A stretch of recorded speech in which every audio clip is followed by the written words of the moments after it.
everyone, Pastor George here with Apologetics Wednesdays, and today we are going to be talking about another long-lasting heresy in the hearts and minds of many of us, which is Pelagianism.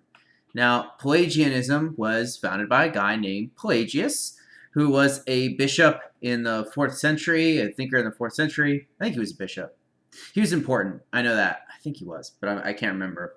But anyway, he disagreed with the church teaching as far as works and grace were concerned, right? This is something that we talk a lot about even today, right? Like, if we're saved by grace alone, then like, where do works come in? What do you do with passages like John or James, where it talks about you are not justified, faith without works is dead, right? You're not justified by grace alone, all that type of stuff. And then how do you deal with Paul, who says the exact opposite?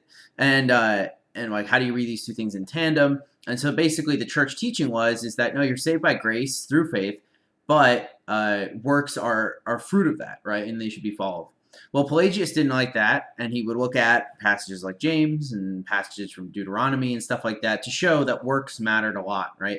And that actually you would be saved alongside your faith in your works, right? You could earn your salvation. And so he taught this, and it never really became super popular. But one of the people that he ended up running against was a guy named Augustine, who's incredibly famous and very important. Maybe you've heard me talk about him before. And he was teaching what the church considered and still is considered to be the true doctrine or whatever of predestination, although it's in the recent years people have been moving away from it, which is interesting. But he would teach predestination, and and that goes right up against it, right? So if it's someone who says that you are saved by grace alone through God, and he predestined you, knowing he would save you, it's like just a gift from him, right? That's what grace is. And then there's someone who's saying, no, you earn it. They had a lot of debates. A lot of Augustine's writing is attributed, or is dealing with him refuting the claims of Pelagius.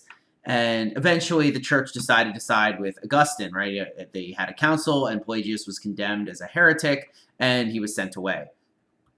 Now, what ended up taking root is not a full Pelagianism in the sense of like you can earn your salvation through works, but a much softer version that became known as semi-Pelagianism, which is probably the biggest thing in the church these days.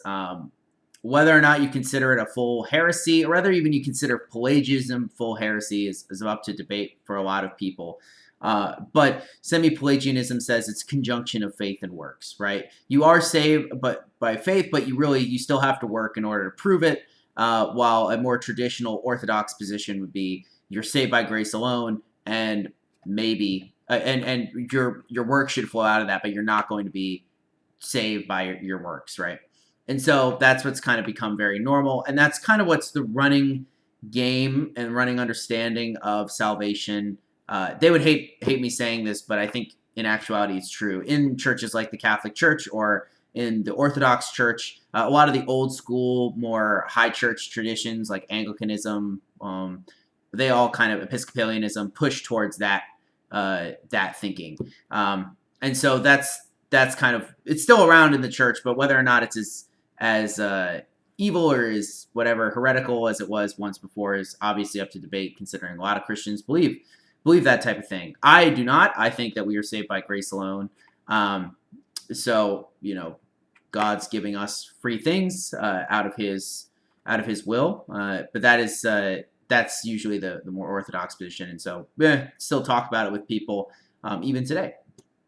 So yeah, that's Pelagianism, another thing that's still around. Next week, we're probably going to move into the medieval era because we've kind of hit all the ancient ones. And this is where you're going to start seeing repeats because no one can be original anymore. So we're going to start seeing a lot of people just copy ancient heresies, but like put their own spin on them. And I'll try and talk about the fun ones that people did. So I will see you guys tomorrow for my next Theolog. I hope you guys have a wonderful rest of your Wednesday. Peace out.